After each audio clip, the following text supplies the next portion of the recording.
Good morning dear student. Class 12 maths के student का स्वागत है। देखिए हम पढ़ रहे हैं वेक्टर अलजेब्रा। अब अलजेब्रा का मतलब हुआ प्लस करें, प्लस करें, माइनस करें, मल्टीप्लाई करें। वेक्टर डिवीजन डिफाइन नहीं है, वेक्टर का भाग नहीं करते, ऐड करते हैं, सब्ट्रैक्शन करते हैं, मल्टीप्लिकेशन करते हैं, जोड़ करते हैं, घटाना करते हैं, गुणन करते हैं। ठीक है, तो मैं आपसे कह रहा हूं प्रोडक्ट ऑफ टू वेक्टर्स, दो वेक्टर का प्रोडक्ट आप दो प्रकार से करते हैं। अरे बड़ा इंपॉर्टेंट है, एक प्रश्न आएगा ही आएगा। वेक्टर का प्रोडक्ट आप कितने प्रकार से करते हैं? दो प्रकार से। नंबर एक है अदिश गुणन, अदिश गुणन। दूसरा है सदिश गुणन।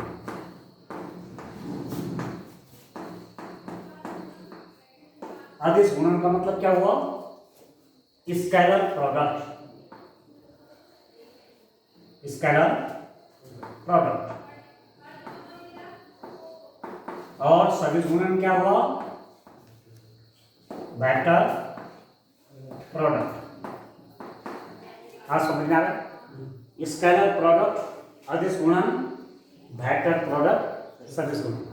आज हम इस पर डिस्कस करेंगे। स्केलर प्रोडक्ट का मतलब हुआ कि दो वेक्टरों का मल्टीप्लाई किया और क्या निकल गया? अदिश निकल गया, स्केलर निकल गया। दो वेक्टर क्वांटिटीज हैं, मैंने उनका प्रोडक्ट लिया, अब मुझे क्या मिला? स्केलर मिल गया, अदिश मिल गया, अदिश राशि। उस गुणन को बोलेंगे अदिश गुणन है स्केलर प्रोडक्ट। ठीक है, मैंने दो वेक्टर लिए, उनका प्रोडक्ट किया और मुझे जो मिला वो मिला वेक्टर क्वांटिटी। सदिश मिला मुझे दो वेक्टरों का मल्टीप्लाई करने के बाद, दो सदिशों में गुणा किया, क्या मिला? सदिश मिला। ऐसे गुणन को क्या कहेंगे? सदिश गुणन। ठीक है, तो यहां हम पहला वाला पढ़ेंगे आज, स्केलर प्रोडक्ट।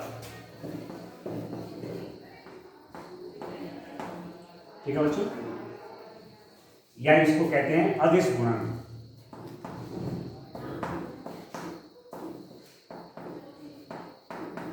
अदिश गुणन कैसे निकाला जाता है?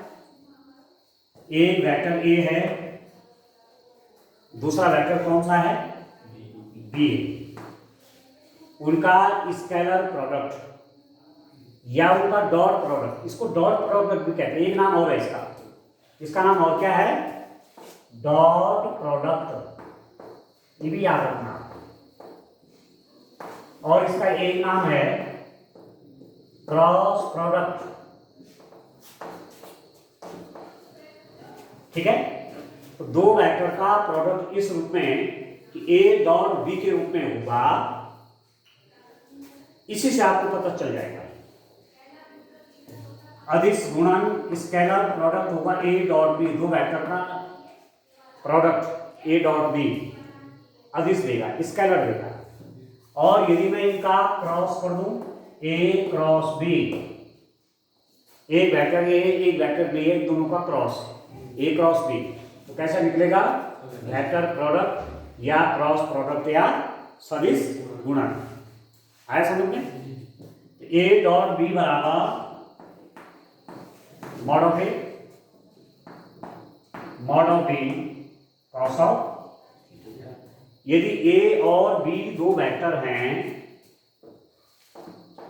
ए वेक्टर है, दूसरा आपका बी वेक्टर है, इनके बीच में थीटा एंगल है, तो A dot B dot product of these two vectors A and B is given by magnitude of A magnitude of B into cos of theta.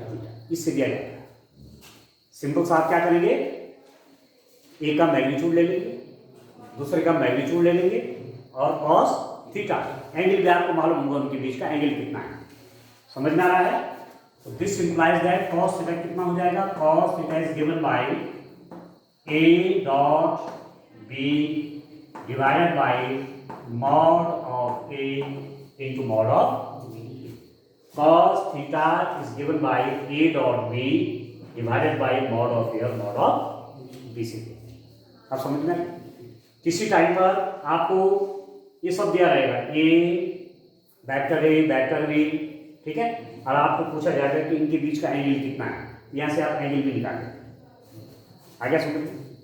अब a डॉट b निकाल दिया, यदि मैं b डॉट a लिखूं, b dot a is equal to mod of b mod of a cos of theta, mod of a mod of b या magnitude of a magnitude of b cos theta cos बराबर तो हो गई। Left hand side और right hand side क्या हो गए, sorry इसका भी राइट हैंड साइड और इसका भी राइट हैंड साइड क्या है, बराबर हो गया। ये सब स्केलर है, ये सब स्केलर है, ये पूरी क्वांटिटी इसके बराबर होगी। इसका मतलब क्या हुआ, a dot b is equal to b dot, vector का डॉट प्रोडक्ट क्या है, कॉम्यूटेटिव है। वेक्टर का स्केलर प्रोडक्ट या वेक्टर का अदिश गुणन क्या है, क्रमबिन्नी नियम का पालन करता है। a डॉट b बराबर b डॉट, ये एक नियम, ठीक हो। एक आपने रूल पढ़ लिया। अब चलिए इसमें कुछ और जो थ्योरी है उसको देख लेते हैं, उसके बाद आगे का काम करते हैं। आप देखिएगा,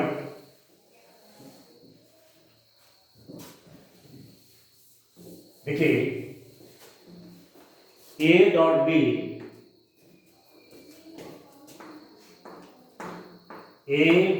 b बराबर mod of a mod of b cos of theta, ये बताया। अब आप देखिए, if theta is equal to 90 degree, यदि दो वेक्टर 90 डिग्री के कोण पर हैं, if two vectors are acting at an angle of 90 degree, then what is a dot b? Then a dot b is given by magnitude of a magnitude of b cos of 90 degree, और cos 90 कितना होता है, 0 होता है। तो ये कितना हो गया, 0। कई बार प्रश्न आता है कि दो वेक्टरों का डॉट कब कब 0 हो सकता है। तो एक स्थिति क्या है, उन दोनों के बीच 90 डिग्री, न तो ये वेक्टर 0 है, न इसका मैग्नीट्यूड 0 है, न ये मैग्नीट्यूड 0, न ये 0 है, न ये 0 है, पर उनके बीच का एंगल कितना है, 90 0 है। ये इसको देख रहे हैं या इसको देख रहे हैं, है क्या देख रहे हैं? मैं कह रहा हूं दो वेक्टर का डॉट प्रोडक्ट 0 आपकी कितनी स्थिति में हो सकता है, या तो उनके बीच का एंगल आपका 90 डिग्री हो, पहली बात, या एंगल बीच का 90 डिग्री है, उनका डॉट 0 हो जाना, ठीक है। या आपका कोई एक वेक्टर 0 वेक्टर है, एक का मैग्नीट्यूड 0 है, या तो मैग्नीट्यूड ऑफ ए 0 है परंतु मैग्नीट्यूड ऑफ बी 0 नहीं है। ये तो 0 है पर ये 0 नहीं है। मैग्नीट्यूड ऑफ ए 0 नहीं है पर मैग्नीट्यूड ऑफ बी क्या है, 0 है, तब भी 0 हो जाएगा। या दोनों 0 0 वेक्टर है तब तो 0 हो ही जाएगा, परंतु ए भी 0 नहीं है, बी भी 0 नहीं है, फिर भी डॉट प्रोडक्ट 0 आया है, it means they are acting at an angle of 90 degree. इसका मतलब उनके बीच का कोण कितना है, 90 डिग्री। अब ठीक होगी, आती समझ में आया, नहीं आ रहा, नहीं आ रहा है, फुल है, आ रहा है। कह रहा सर 10 में से 20 नंबर लाओगे आपके टेस्ट में, आपके टेस्ट में 10 में 20 आएंगे, हैं बेटा। चलिए और आगे देखिए, एक्सिस के अलाउंग एक बॉडी दी राखी, एक बॉडी दी आरती, और तब बचेगा तो तब वो बोलेगा कौन? मैं। एक्स एक्सिस के अलाउंग, एक्स अक्ष के अनुदिश इकाई सदिश क्या होता है?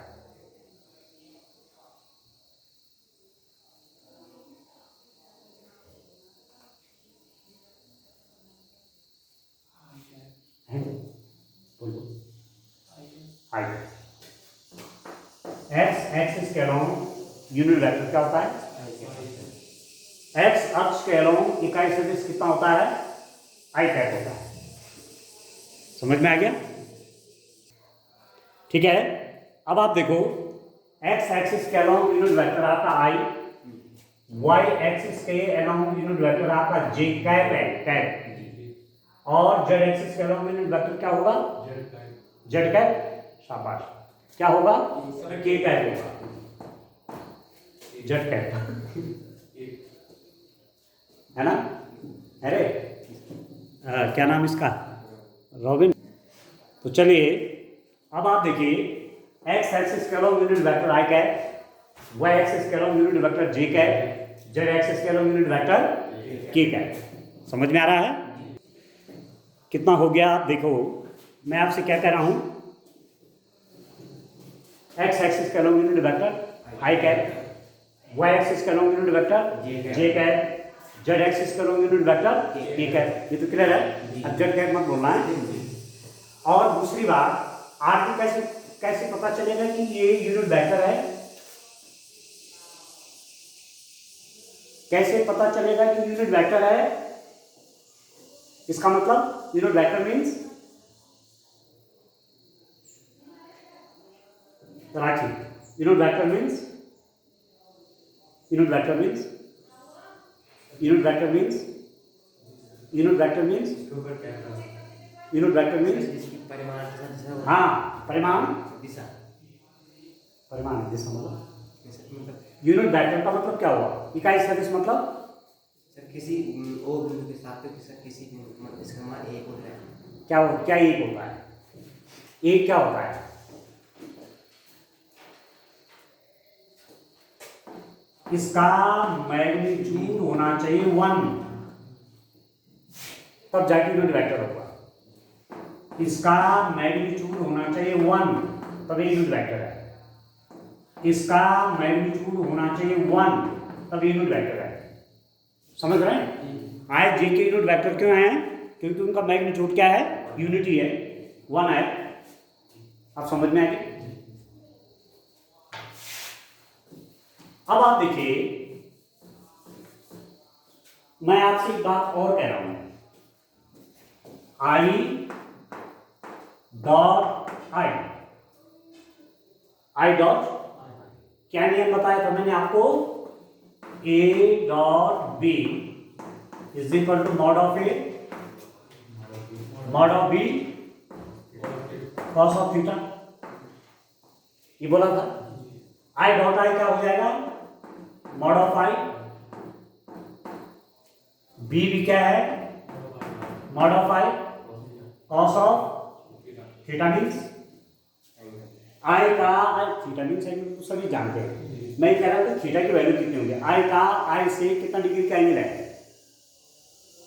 कोई वेक्टर स्वयं से कितने डिग्री का एंगल बनाता है जी? 90। एक वेक्टर आपका यहाँ है और उसका 90 तो यहाँ हो जाएगा। अपने से कितना 0 डिग्री का एंगल बनता है। ठीक है, एक रेखा स्वयं से कितने डिग्री का एंगल बना रही है? 0 बना रही है। ठीक हो गया? तो cos 0 तो मैग्नीट्यूड ऑफ 1 कितना होगा आरती? सॉरी, मैग्नीट्यूड ऑफ आई कितना होगा आरती? मैग्नीट्यूड ऑफ आई कितना होगा है जी? 1। मैग्नीट्यूड ऑफ आई कितना होगा? 1। cos ऑफ 0 कितना होगा? 1। कितना हो गया? 1 हो गया। ये समझ रहे? तो आई डॉट आई आपका कितना हो गया? 1। जे डॉट जे देखो, जे डॉट जे क्या होगा? जे ए जे कॉस ऑफ कितना आरती कितना 0, अभी कितना हो जाएगा 1, ठीक है। और के डॉट के कितना हो गया magnitude of K cos of 0 degree, magnitude of K cos of 0, तो ये हो गया 1। न्याय समझ में, अरे समझ में आ रहा है न्याय आ रहा है ना, तो आप समझ गए क्या रिजल्ट निकला। कई बार एक क्वेश्चन 1 मार्क्स का क्वेश्चन पूछा जाता है, तो रिजल्ट क्या निकला आपके पास, रिजल्ट ये निकला कि आई डॉट आई जे डॉट जे के dot K is equal to 1, ये होता है। I dot I is equal to J dot J is equal to K dot K is equal to 1। इसको याद रखो ना, ये आगे यूज होगा डायरेक्ट, और 1 मार्क्स का क्वेश्चन दे, ये समझ में आया। ये क्वेश्चन आपको 1 मार्क्स का कई बार पूछा जाता है, ठीक हो गया बच्चों। अभी थोड़ा इसका फंडामेंटल बता रहा हूँ, फिर आएंगे क्वेश्चन में, ठीक है। एक बार फंडामेंटल आप ठीक से समझ जाएंगे तो फिर क्वेश्चन करने में आगे दिक्कत नहीं आएगी। अब आप देखिए I dot j, I dot means unit vector I, unit vector j, ठीक है। इनके बीच का डॉट कैसे देंगे, बोलो Rohan. Mod of I, magnitude of I, magnitude of j, cos of 90, आई और जे के बीच में 90 डिग्री एंगल होता है, हाँ ना, बोलिए फटाफट, होता है। आई क्या है, एक्स एक्सिस का लॉन्गर, जे क्या है वो एक्सिस का लॉन्गर, इनके बीच में एंगल कितना है, कंफर्म है, कंफर्म है, 90 डिग्री हो गया। बाकी कुछ देखने की जरूरत नहीं, कॉस 90 आ गया, इसका होगा 0, ये क्या हो गया 0। I dot J 0, J dot K देखिए magnitude of J, magnitude of K cos of 90 degree, magnitude of J, magnitude of K cos of 90। अब जे और के बीच में भी 90 डिग्री एंगल है कि नहीं है, इसके बीच में 90, इसके बीच में 90, इसके बीच में 90, ठीक है। ये भी आपका 0। तीसरी बात के डॉट आई बोलो चाहे जे आई डॉट के बोलो, क्यों जी क्या मैं कह रहा हूं सर मैं इतना आज्ञाकारी हूं, मैं जी बोलता रहता हूं। के डॉट आई क्यों बोला मैंने, आई डॉट के equal to K dot I, हाँ वेक्टर का डॉट प्रोडक्ट क्रम विनिमय नियम का पालन, आगे पीछे आप देखेंगे कोई अंतर नहीं पड़ेगा। तो I dot K is equal to K dot I, ठीक हो गया। अब मैं देता हूं आई डॉट के या के डॉट आई, एक ही बात, is equal to magnitude of I, magnitude of K cos of 90 degree, ठीक है। अब कॉस 90 कितना हुआ 0 हो गया, ये फिर क्या हुआ 0। तो क्या रिजल्ट आया, क्या रिजल्ट आया आरती,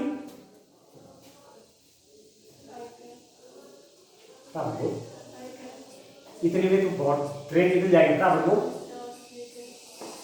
आई डॉट जे कैप बराबर J cap K cap is equal to I cap dot K cap is equal to 0, ठीक है। एक रिजल्ट आज इसको तैयार किया, ये 1 मार्क्स का क्वेश्चन, आगे डायरेक्ट यूज होगा, ठीक है। एक इसमें थ्योरी की बात एक और आती है, प्रक्षेप, किसी वेक्टर का दूसरे वेक्टर पर प्रक्षेप कैसे निकालते हैं, नोट कर दिया आपने, हो गया। चलिए, projection of A vector on another vector, एक सदिश का दूसरे सदिश पर प्रक्षेप आप कैसे निकालते हैं, एक सदिश का दूसरे सदिश पर प्रक्षेप आप कैसे फाइंड आउट करते हैं। आप देखिए एक वेक्टर ये है और दूसरा वेक्टर ये है। ये माना ये वेक्टर है, ये कौन सा है, बी वेक्टर, इनके बीच का एंगल कितना है, थीटा है। यहां से मैंने परपेंडिकुलर डाला ये, ठीक है, यहां से क्या डाला है, परपेंडिकुलर डाला। तो यदि मैं कह दूं कि ये वेक्टर आपका, ये पूरा तो बी है ना, ठीक है, ये पूरा आपका ए है, चलो मैं ऐसा लिख देता हूँ उसको, ओ ए माना ये बी ऐसा लिख देता हूं, ठीक है। तो प्रक्षेप आपका होता है, जैसे आप धूप में खड़े हो जाओ और आपने जमीन में एक डंडी ऐसे लगाया तिरछे, तो क्या होगा, क्या विज्ञान की घटना देखने को मिलेगी। धूप में आपने एक डंडी को ऐसे ऐसे ऐसे लगाया, जमीन में ऐसा रोक करके लगाया, क्या क्या दिखेगा आपको, क्या दिखेगा, परछाई दिखेगी, नहीं दिखेगी, दिखेगी, परछाई दिखेगी ना। तो वही तो मैं कह रहा हूँ ये परछाई होगी ना, अब जितनी भी होगी, जितना सूरज दूर होता है उतनी लंबी परछाई होती है। कभी आपने देखा होगा शाम के समय पर खेतों में खड़े हो जाओ तो आपकी छाया कम से कम 10 के नीचे चल जाएगी आरती, और आरती प्रसन्न होगी कि मैं दुनिया का सबसे लंबा आदमी, है ना।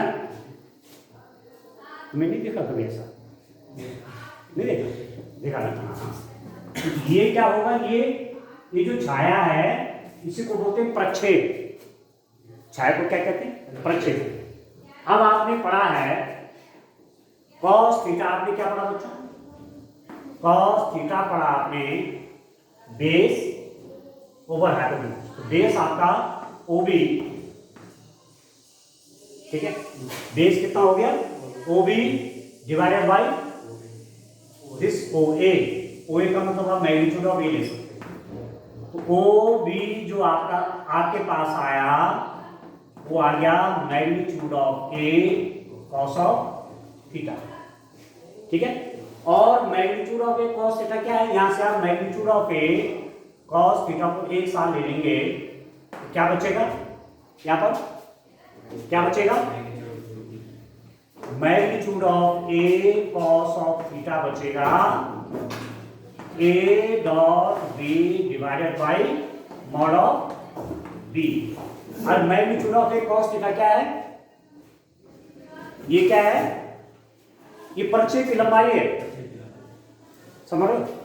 तो ए वेक्टर का बी पर यदि प्रक्षेप चाहिए, ए वेक्टर का बी पर प्रक्षेप चाहिए तो कितना निकलेगा, ए का बी पर प्रक्षेप आपका ए डॉट बी, हाँ यही होगा, ए का बी पर प्रक्षेप आपका निकलता है A dot B vector over magnitude of B. याद रखना, ए का बी पर प्रक्षेप कैसे निकलेगा, A dot B over dot of B vector का ए पर प्रक्षेप कैसे निकलेगा, B dot A by magnitude of A.